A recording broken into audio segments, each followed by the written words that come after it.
사도행전 8장은 빌립 집사에 관한 이야기입니다. 그는 사마리아에 내려가 거기 복음을 전하게 됩니다.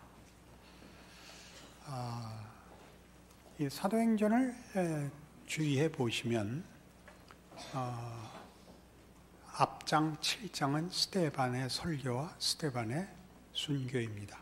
그리고 이 8장은 빌립 집사의 복음 전도이고 9장에 가면 사울의 회개가 나옵니다. 요한복음을 기록한 사도 요한은 요한복음을 마치면서 주께서 하신 일을 다 기록하려면 이 세상이라도 그 책을 다 둘 수가 없다, 그렇게 말했습니다. 요약한 거죠. 사도 요한이 가장 중요하다고 생각하는 것을 요한복음으로 남겼죠. 사도행전도 마찬가지입니다. 그 초대교회에 일어났던 일들을 다 기록하는 것이 목적이 아니고 거기 가장 중요한 후대 교회의 믿음의 후손들에게 꼭 이것만은 틀리면 안 된다라는 그 마음에서 선택하여 이 내용들을 기록하고 있죠. 빌립 집사는 앞에 있었던 스데반이 무엇이었는가를 이해하는 데 우리에게 도움을 줍니다. 예수를 믿고 충성해서 스데반이 되자, 이게 전부가 아니라는 얘기를 하기 위하여 빌립이 여기 뽑힌 셈입니다. 빌립은 사마리아에 갔는데 왜 사마리아에 갔느냐 하면 8장 2절에 있는 바 같이 1절에 있는 바 같이 그날에 예루살렘에 있는 교회에 큰 박해가 있어 사도회는 다 도망가 버렸습니다. 유대와 사마리아와 모든 땅으로 갔는데 사마리아라는 데는 유대인들이 가장 꺼리는 곳입니다. 아수르에게 북왕조 이스라엘이 포로가 됐을 때 그 아수르가 그곳에 혼합 정책을 펴서 민족성을 말살시킨 곳입니다. 그래서 나중에 그 바벨론 포로로 남왕조 유다까지, 그래서 남북왕조가 다 망했다가 아수르는 바벨론에 망했기 때문에 모두가 다 바벨론의 포로인 셈이었다가 회복된 이후에 나라를 찾고 돌아왔을 때 그 사마리아 땅에 남아 있었던 동족들, 혼혈이 된 그 후손들은 유대인들이 자기 민족으로 치지 않았습니다. 북으로 갈 일이 있으면 사마리아 땅을 돌아서 갔단 말입니다. 그곳으로 갔다는 것은 빌립이 무슨 큰 사명과 큰 비전을 갖고 간 게 아니라 가장 안전한 곳으로 도망갔다는 얘기입니다. 천국 가서 빌립을 만나야 되는데 이제 너 그따위로 이 소리 들을 각오를 하고 거기서 이 복음 전도가 일어납니다. 그러니까 빌립이 어느 만큼 큰 일을 했느냐에 초점이 있기보다 스데반같이 힘을 다하고 목숨을 거는 것이 물론 최고의 모델이어야 맞습니다. 그러나 인간은 그렇게 강하지 않다. 하나님의 일하심은 인간의 의지와 충성과 능력에 의존하는 것 아니다 를 위해서 빌립이 등장하는 것입니다. 빌립의 이 전도는 1차적으로 구차한 그리고 비겁한 일의 결과입니다. 그런 일로도 하나님이 일을 하신다는 게 무슨 뜻인가를 알지 못하면 대부분의 성도들이 성경을 읽으면 누구랑 꼭 자기를 비교하게 되냐면 아브라함도 어디 아브라함이냐면 100살에 난 아들 바치는 것. 이 아브라함과 비교하고 감옥 생활을 감수하고 총리가 된 요셉과 비교하고 갈멜산 승리한 엘리야와 비교하고 하나님 앞에 가장 큰 축복을 받은 다윗과 비교하고, 그러니까 늘 자책감 속에 삽니다. 힘을 내고 분발을 하는 것에서는 아주 좋지만 인간이 무엇인가 하는 이해에 대해서는 도무지 성경이 하는 얘기를 보면서도 이해를 하지 못해서 전 늘 완벽주의 내지는 이상주의, 그리고 소원, 소망으로 도망가고 실제로는 아무것도 못하는 사람이 되어 있는 걸 너무나 흔히 봅니다. 입을 열면 멋있는 얘기하고 자기는 못하니까 생사람 잡는 얘기들만 하는 데가 교회가 되곤 합니다. 아주 이따 죽여버려야 되고 회개시켜야 됩니다. 하나님이 이를 어떻게 하시는가 봐야 됩니다. 그래서 이 장면에서 성경이 이 장면을 이해하는데 제일 좋은 사람으로 이미 성경이 증거했던 인생이 있습니다. 호세아 12장에 가보십시다. 1266페이지 구약성경 호세아 12장입니다.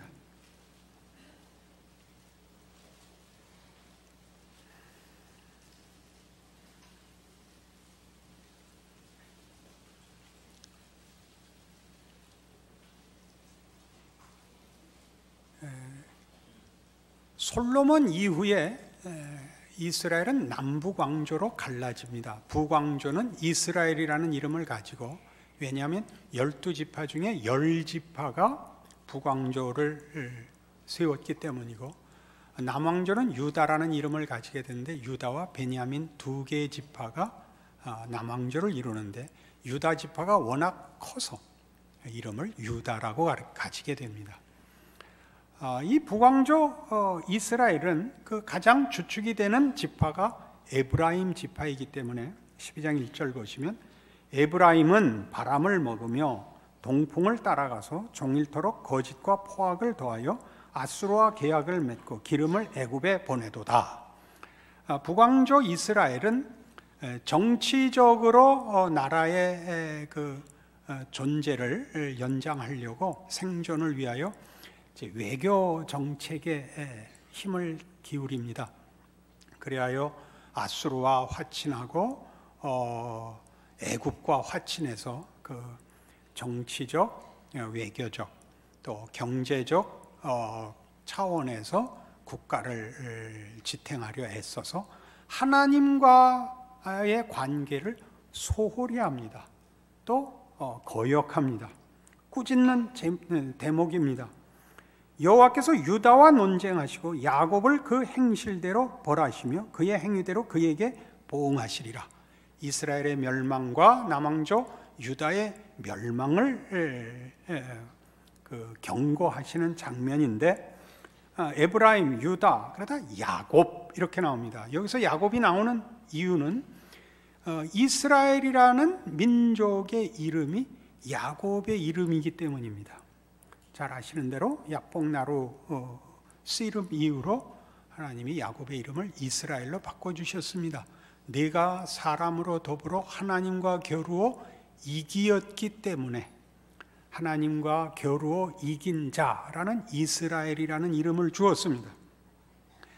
근데 그 야곱이라는 뜻은, 야곱은 쌍둥이로 태어날 때 형의 발뒤꿈치를 잡고 나온 그 동생입니다. 장자의 명분을 가지려고 다투다가 늦어서 형의 발뒤꿈치를 잡아서, 발뒤꿈치를 잡았다는 뜻은 이스라엘 사람들의 표현으로는 약탈자 또는 기만하는 자, 속이는 자라는 뜻입니다.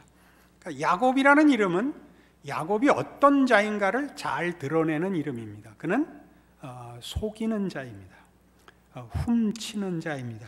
그러니까 지금 하나님이 이스라엘 백성들을, 북왕조 이스라엘과 남왕조 유다를 다 너희는 야곱이다 라고 꾸짖고 있습니다.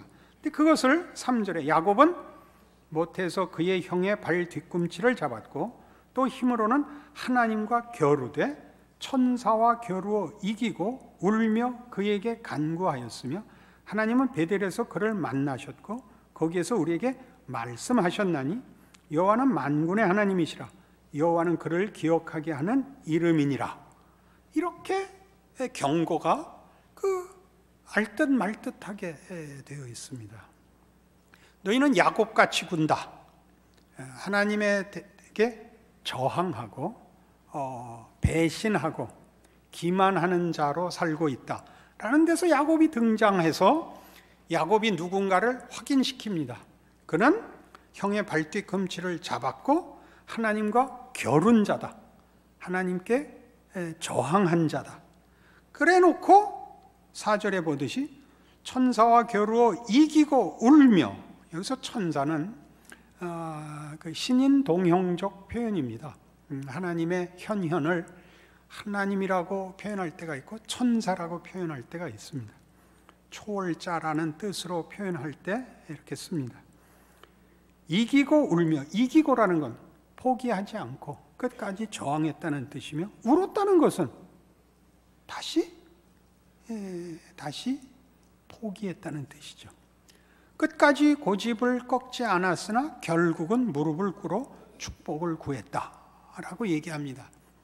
알 듯 모를 듯 하다는 것은 야곱의 생애를 가지고 하나님이 이스라엘이 야곱과 똑같았다는 얘기를 하면서, 그러나 그 야곱에게 이스라엘이라는 이름을 주신 하나님은 누구인가를 여기에 같이 묶어놓고 있기 때문에 알 듯 모를 듯 한 것입니다.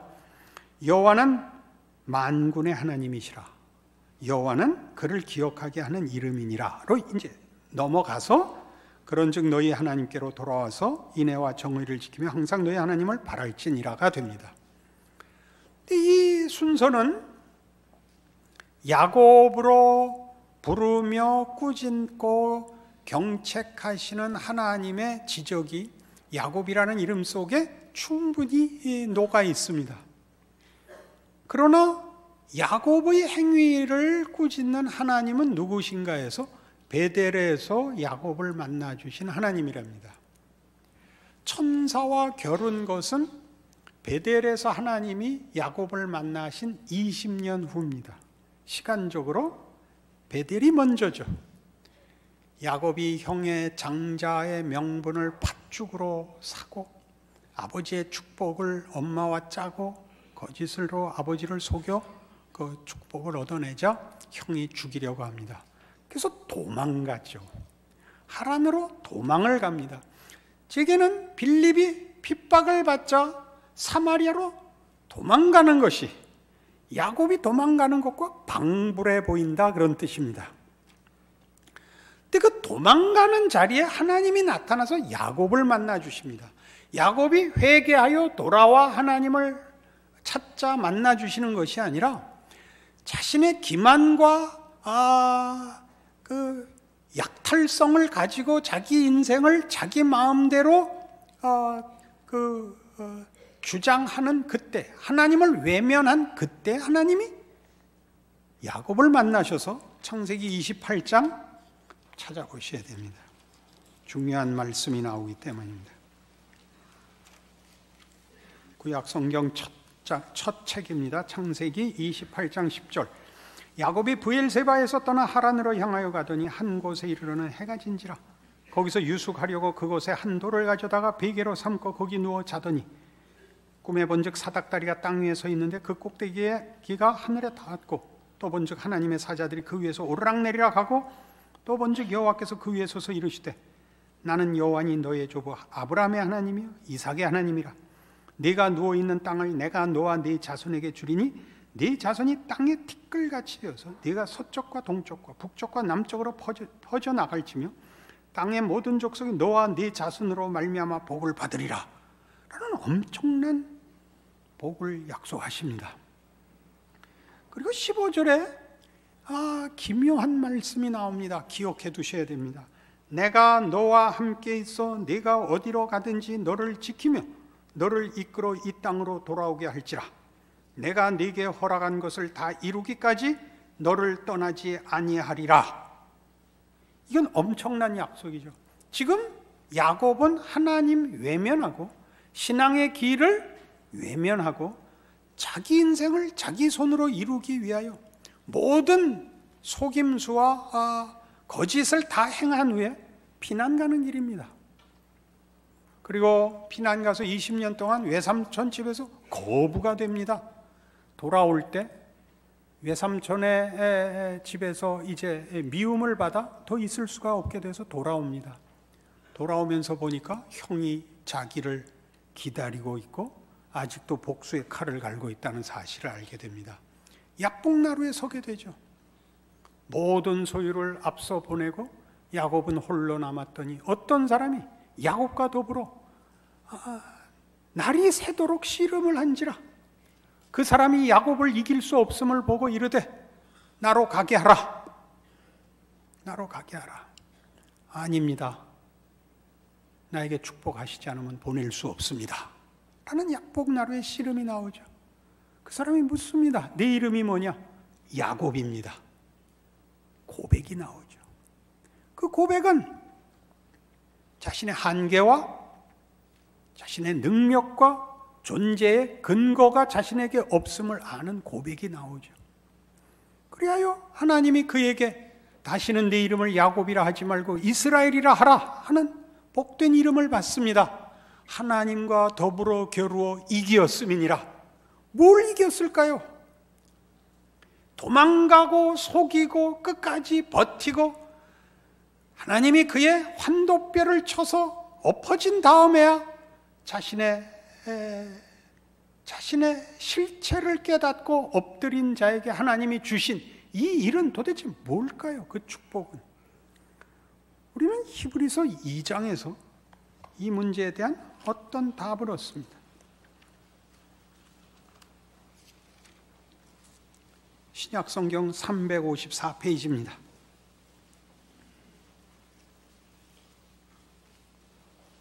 히브리서 2장 9절 오직 우리가 천사들보다 잠시 동안 못하게 하심을 입은 자 곧 죽음의 고난 받으심으로 말미암아 영광과 존귀로 관을 쓰신 예수를 보니 이를 행하심은 하나님의 은혜로 말미암아 모든 사람을 위하여 죽음을 맛보려 하심이라. 그러므로 만물이 그를 위하고 또한 그로 말미암은 이가 많은 아들들을 이끌어 영광에 들어가게 하시는 일에 그들의 구원의 창시자를 고난을 통하여 온전하게 하심이 합당하도다. 거룩하게 하시는 이와 거룩하게 함을 입은 자들이 다 한 근원에서 난지라. 그러므로 형제라 부르시기를 부끄러워하지 아니하시고 이르시되 내가 주의 이름을 내 형제들에게 선포하고 내가 주를 교회 중에서 찬송하리라 하셨으며 또다시 내가 그를 의지하리라 하시고 또다시 볼지어다 나와 및 하나님께서 내게 주신 자녀라 하셨으니 자녀들은 혈과 육에 속하였으며 그도 또한 같은 모양으로 혈과 육을 함께 지니심은 죽음을 통하여 죽음의 세력을 잡은 자 곧 마귀를 멸하시며 또 죽기를 무서워함으로 한평생 매어 종노릇하는 모든 자들을 놓아주려 하심이니 이는 확실히 천사들을 붙들어 주려 하심이 아니요 오직 아브라함의 자손을 붙들어 주려 하심이라. 그러므로 그가 범사의 형제들과 같이 되심이 마땅하도다. 이는 하나님의 일에 자비하고 신실한 대제사장이 되어 백성의 죄를 속량하려 하심이라. 그가 시험을 받아 고난을 당하셨은즉 시험만 받는 자들을 능히 도우실 수 있느니라. 무슨 얘기일까요? 예수님은 우리와 동등하게 우리의 인생을 또는 실존을 동참하셨다고 얘기합니다. 그는 구원자이시지만 우리 중에 하나가 되셔서 우리를 형제라고 부를 수 있는 자리까지 내려오셨답니다. 우리를 위하여. 그래서 하나님이 우리를 기독교 신앙이 고백하는 것 같이 하나님은 우리의 아버지시고 예수께서 그리하시는 것처럼 성자 예수님이 성부 하나님을 아버지라 부르는 것처럼 우리도 하나님을 아버지라 부르도록 하셨습니다. 그 일을 위하여 그는 우리와 방불한 자리에 옵니다. 어떤 자리? 죽음의 자리, 죽음을 맛보러 오십니다. 죽음의 자리까지 오셔서 뭘 하셨을까요? 히브리서 5장에 가시면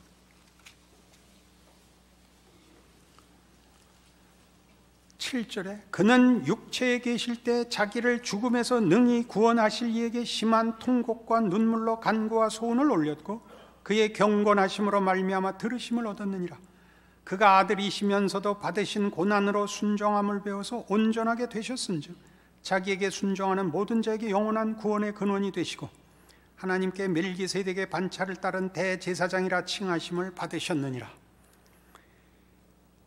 야곱이 끝까지 하나님께 저항하고 하나님과 대항하고 환도뼈가 부러지고 나서야 무릎을 꿇은 그 자리, 울며 간구한 그 자리까지 주께서 오셨다는 뜻입니다.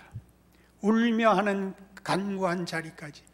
야곱은 자기의 거짓됨과 진정한 진리를 외면한 자초한 비극의 자리에 간, 울고 기도해야 되는 자리였고, 예수님은 거기 엎드려 울 수밖에 없는 자들을 구원하기 위하여 하나님의 뜻을 따라 순종하여 들어온 자리, 울며 간구한 자리인 것입니다. 이게 왜 필요하냐고요? 우리 중에 뛰어난 자들을 선발하여 교회를 세우고 하나님의 일을 하시지 않습니다. 그렇게 말하는 사람들은 성경을 아직 제대로 모르는 것입니다. 성경이 하는 얘기는 예수님이 죄인을 위하여 오셨다는 겁니다. 가난한 자와 병든 자와 죄인들의 친구가 되셨도다. 그게 복음서의 공통된 주장인데, 어찌하여 우월과 자만과 능력과 경쟁으로 기독교 신앙을, 예수를 무용하게 만드는 일을 우리 모두가 수용하고 있느냐 말이죠. 누가 그렇게 외치는 것만의 문제가 아니라 우리 스스로가 우리 스스로에게, 우리가 간 모든 길을 하나님이 예수를 보내요.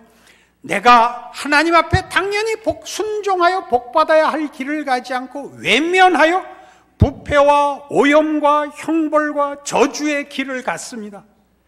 거기서는 아무것도 얻을 것이 없는 길이요, 죽음밖에 결실될 수 없는 길을 주께서 따라 들어오시사 바꿔 놓으신 것이 십자가의 길입니다. 빌립에게서 증거되는 거죠. 도망치고 도망친 비겁한 결정과 현실에서도 예수 그리스도의 십자가의 능력이 그의 비겁함과 소심함과 그의 거짓됨과 모든 것에도 불구하고 그의 인생 속에 자신이 선택한 것이 결실되는 것이 아닌 예수 십자가의 부활의 권능과 기적이 나타나더라.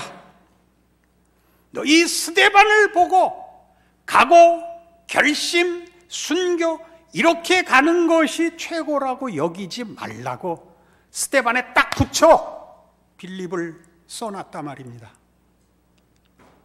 이것이 아멘이 안 되면 여러분은 기독교인이 아닙니다. 여러분은 스데반 지파입니다. 기도를 할 이유가 없는 것입니다.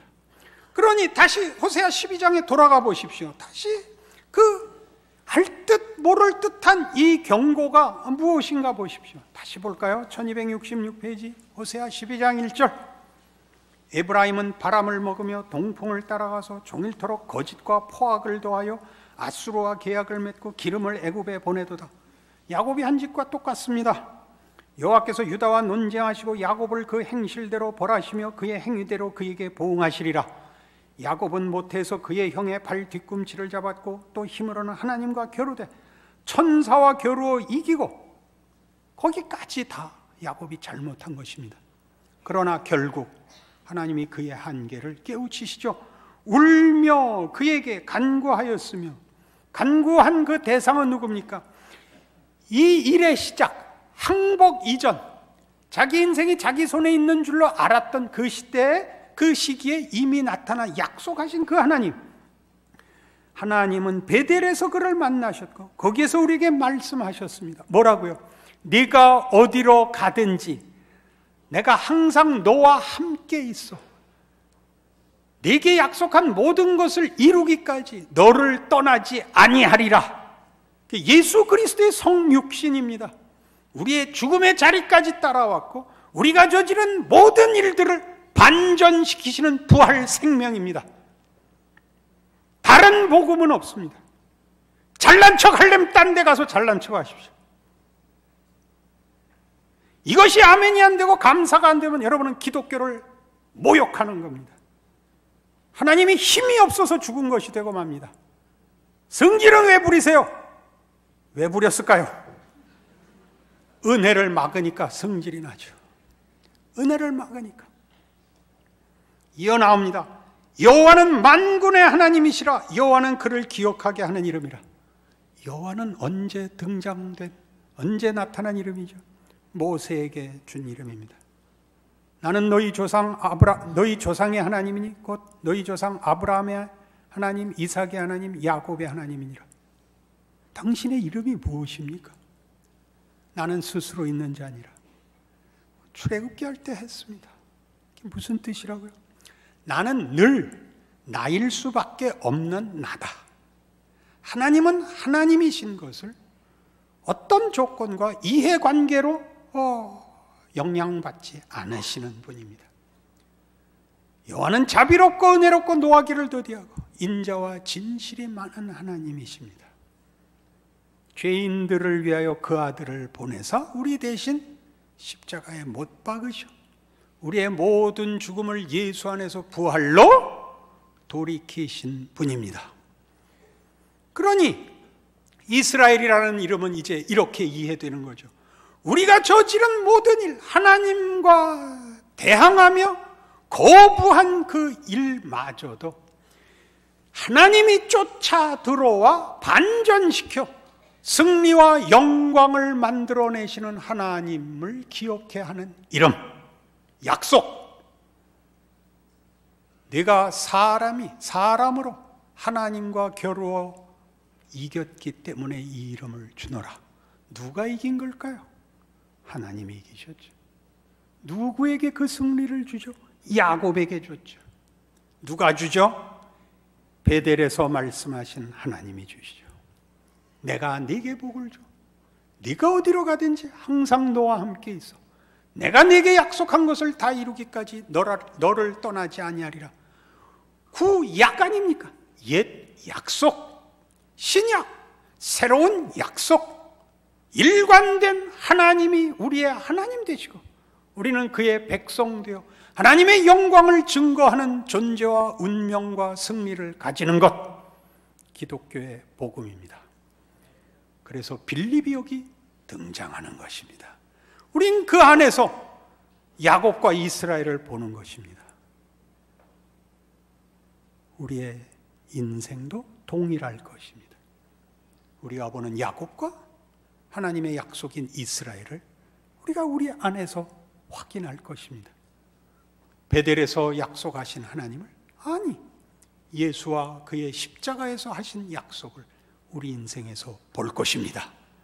그것이 여러분의 신앙과 여러분의 인생과 여러분의 운명을 자신 있게 하실 것입니다. 기도하십시다. 하나님 아버지 은혜를 감사합니다. 그 아들을 보내어 우리의 죽음까지 담아내셨습니다. 우리의 비겁함과 무지와 연약함과 완악함을 뒤집으셨습니다.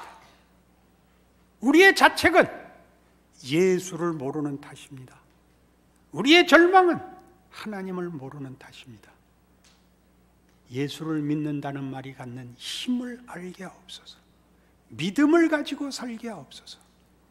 하나님이 약속한 승리를 위하여 하나님이 우리를 한순간도 놓아두지 않는다는 것 알게 하옵소서. 예수님 이름으로 기도합니다. 아멘.